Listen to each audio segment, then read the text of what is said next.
নমস্কার বন্ধুরা, smart knowledge YouTube channel আপনাদের সবাইকে স্বাগত। তো আজকে কয়েকটি মোটামুটি 25টা গুরুত্বপূর্ণ প্রশ্নপত্র নিয়ে আপনাদের সঙ্গে আজকে আলোচনা করব। তো এই 25টা কোশ্চেন আপনাদের বেঙ্গল পুলিশের জন্য খুবই গুরুত্বপূর্ণ, তো আসার সম্ভাবনা রয়েছে। তো আপনারা কাইন্ডলি এটা শেষ পর্যন্ত দেখবেন ভিডিওটা। 25টা প্রশ্ন উত্তর রয়েছে। তো বিস্তারিত যাওয়ার আগে আপনাদের 25টি প্রশ্নপত্রে যাওয়ার আগে আপনাদের একটা ছোট্ট রিকোয়েস্ট, যারা আমার চ্যানেলে নতুন অবশ্যই চ্যানেলটিকে সাবস্ক্রাইব করে দেবেন, কারণ এই চ্যানেলে আপনাদের প্রতিনিয়ত সব ধরনের চাকরির খবর আপডেট দেওয়া হয় এবং সঙ্গে সব ধরনের পরীক্ষার প্রস্তুতিও করানো হয়। এবং বিশেষ করে ওয়েস্ট বেঙ্গল পুলিশ আমাদের টার্গেটে থাকছে, আপনাদের প্রস্তুতি করানো হয় ওয়েস্ট বেঙ্গল পুলিশ টার্গেটে থাকছে আমাদের। তো ঠিক আছে, আমরা এখন তাহলে 25টা প্রশ্নোত্তরে চলে আসি বিস্তারিত। তো ঠিক আছে, প্রথম প্রশ্ন দেখে নিন। তো জুভেনিস কার ছদ্মনাম? জুভেনিস কার ছদ্মনাম? তো এটা আপনারা যদি কেউ পারেন তো কমেন্টে আমাকে জানিয়ে দিবেন। আপনারা যদি কেউ পারেন তো এটা আপনাদের জন্য থাকছে, আপনারা কমেন্টে জানিয়ে দিবেন জুভেনিস কার ছদ্মনাম। 1 নম্বর রয়েছে রাজা রামমোহন রায়, তারপর 2 নম্বর থাকছে ডিরোজিও, 3 নম্বর থাকছে আমাদের লর্ড বেন্টিং, আর 4 নম্বর থাকছে লর্ড ওয়েলেসলি। তো আপনারা পারলে অবশ্যই কমেন্টে জানিয়ে দিবেন। তো তারপর আমরা এখন চলে আসি 1 নম্বর প্রশ্নে। তো কত সালে ভারত ও পাকিস্তানের মধ্যে সিমলা চুক্তি স্বাক্ষরিত হয়? তো 1972 সালে ভারত ও পাকিস্তানের মধ্যে সিমলা চুক্তি স্বাক্ষরিত হয়। তো তারপর 2 নম্বর প্রশ্নে চলে আসি, বিশ্ব নারী দিবস কত তারিখে হয়? বিশ্ব নারী দিবস পালিত হয় 8ই মার্চ। তো তারপর চলে আসি 3 নম্বরে, সংবিধানের কোন ধারায় সর্বজনীন প্রাপ্তবয়স্কের ভোটাধিকার নীতি স্বীকৃত হয়েছে? তো 358 নং ধারায় সার্বজনীন প্রাপ্তবয়স্কের ভোটাধিকার নীতি স্বীকৃত হয়েছে।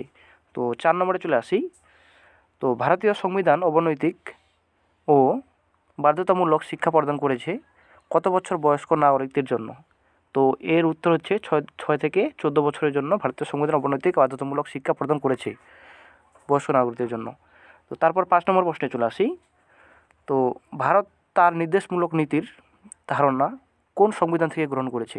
ভারত তার নির্দেশমূলক নীতির ধারণা কোন সংবিধান থেকে গ্রহণ করেছে? এর উত্তর হয়ে যাবে আয়ারল্যান্ড সংবিধান থেকে গ্রহণ করেছে। তো তারপর 6 নম্বর প্রশ্নে চলে আসি, রাজ্যসভা কতদিনের মধ্যে অর্থ বিলকে লোকসভায় ফেরত পাঠাতে বাধ্য থাকে? তো 14 দিনের মধ্যে অর্থ বিলকে লোকসভায় ফেরত পাঠাতে বাধ্য থাকে। তো উত্তর হয়ে যাবে 14 দিন। তো 7 নম্বরে চলে আসি, 7 নম্বর নাবার্ড কী? তো নাবার্ড হচ্ছে এক ধরনের একটি কৃষি ব্যাংক।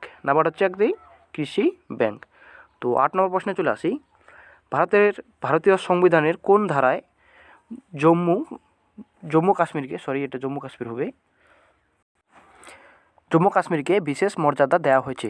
তো 370 নং ধারায় জম্মু কাশ্মীরকে বিশেষ মর্যাদায় দেওয়া হয়েছে।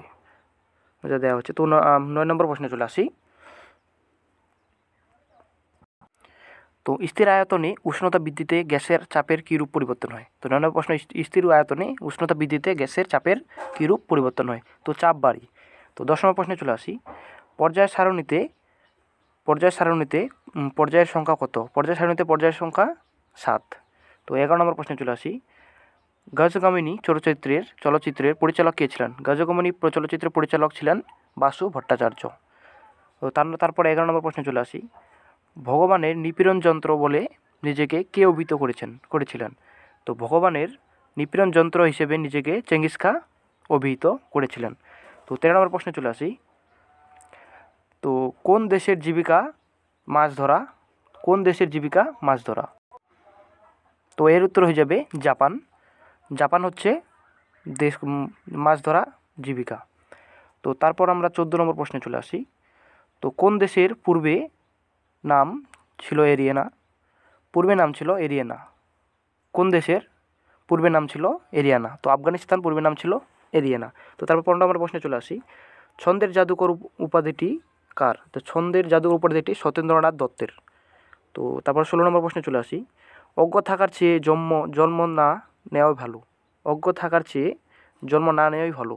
তো এই উক্তিটি কার? এই উক্তিটি রুসোর। তো 17 নম্বর প্রশ্ন, কোন নামে খৈয়াম তার প্রথম ছবিতে মিউজিক দিয়েছিলেন? কোন নামে খৈয়াম তার প্রথম ছবিতে মিউজিক দিয়েছিলেন? তো শর্মাজি, উত্তর হয়ে যাবে শর্মাজির ছবিতে মিউজিক দিয়েছিলেন, প্রথম ছবিতে আর কি, খৈয়াম। তো 18 নম্বর প্রশ্নে চলে আসি। আয়ুর্বেদ শাস্ত্রের রচয়িতা কি? আয়ুর্বেদ শাস্ত্রের রচয়িতা হচ্ছে চরক। তো 19 নম্বর প্রশ্নে চলে আসি।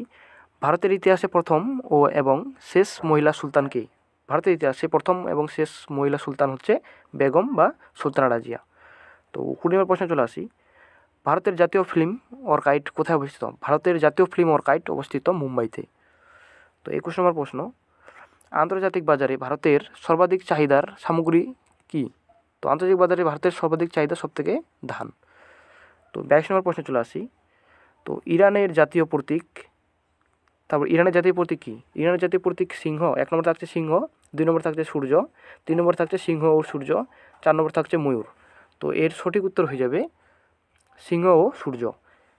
ইরানের জাতীয় প্রতীক হচ্ছে সিংহ ও সূর্য। তারপর আমরা 22 নম্বর প্রশ্নে চলে আসি, 23 নম্বর প্রশ্নে চলে আসি। তো ইস্টার্ন ফ্রন্টিয়ার কি? ইস্টার্ন ফ্রন্টিয়ার রাইফেল কি? ইফেআর কি? তো 1 নম্বর রয়েছে অপশনে পশ্চিমবঙ্গ পুলিশের আনআর্মড বাহিনী। তো 2 নম্বর প্রশ্নে রয়েছে ওয়েস্টবেঙ্গল পুলিশের পশ্চিমবঙ্গ পুলিশের সশস্ত্র বাহিনী। 3 নম্বর রয়েছে ওয়েস্টবেঙ্গল পুলিশের একটি সংগঠন। 4 নম্বরে রয়েছে কোনোটি নয়। তো এর সঠিক উত্তর হয়ে যাবে ওয়েস্টবেঙ্গল পুলিশের ডব্লিউপির সশস্ত্র বাহিনী হচ্ছে ইস্টার্ন ফ্রন্টিয়ার। ইএফআর হচ্ছে একটি ডব্লিউপির ওয়েস্টবেঙ্গল পুলিশের সশস্ত্র বাহিনী। তো 23 নম্বর প্রশ্ন চলে গেল। তারপর আমরা এখন আছি 24 নম্বর প্রশ্নেই। তো 24 নম্বর প্রশ্ন রয়েছে দেখুন, বিশ্বের প্রথম ইলেকট্রনিক কম্পিউটার কোনটি? বিশ্বের প্রথম ইলেকট্রনিক কম্পিউটার কোনটি? তো 1 নম্বর রয়েছে কোনার, 2 নম্বর রয়েছে ইনিয়াক, 3 নম্বর রয়েছে সিনিয়া, 4 নম্বর রয়েছে মিরাক। তো এর সঠিক উত্তর হয়ে যাবে 2 নম্বর ইনিয়াক। বিশ্বের প্রথম ইলেকট্রনিক কম্পিউটার হচ্ছে ইনিয়াক, মনে রাখবেন ইনিয়াক। তো তারপর শেষ কোয়েশ্চেন চলে আসি 25 নম্বর কোয়েশ্চেনে চলে আসি। দেখে নিন, বেটন কাপ দেওয়া হয় 1 নম্বর হচ্ছে ফুটবল, 2 নম্বর হচ্ছে হকি, 3 নম্বর হচ্ছে ক্রিকেট, 4 নম্বর হচ্ছে বক্সিং। তো এর সঠিক উত্তর হয়ে যাবে 2 নম্বর হকি। তো বেটন কাপ দেওয়া হয় হকিতে। তো ভিডিওটি দেখার আগে আপনাদের একটা প্রশ্ন আমি দিয়েছিলাম কমেন্টে জানিয়ে দেওয়ার জন্য। তো জুভেনিস কার ছদ্মনাম? জুভেনিস ছদ্মনাম হচ্ছে ডিরোজিওর, ছদ্মনাম হচ্ছে জুভেনিস। জুভেনিস ছদ্মনাম হচ্ছে ডিরোজিওর। ডিরোজিওর ছদ্মনাম হচ্ছে জুভেনিস। এর উত্তর হচ্ছে ডিরোজিও। জুভেনিস ছদ্মনাম হচ্ছে ডিরোজিওর। তো ঠিক আছে, ভিডিওটি দেখার জন্য ধন্যবাদ যারা দেখলেন। তো যারা আমার চ্যানেলে নতুন অবশ্যই আপনারা সাবস্ক্রাইব করে দেবেন এবং অল নোটিফিকেশন অন করে দেবেন, যেন প্রতিনিয়ত চাকরি খবরাখবর আপডেট দেওয়ার পর এবং নোটিফিকেশন যেন আপনারা সঙ্গে সঙ্গে পেয়ে যান। অল নোটিফিকেশন অন করে দিবেন। তো ঠিক আছে, ধন্যবাদ।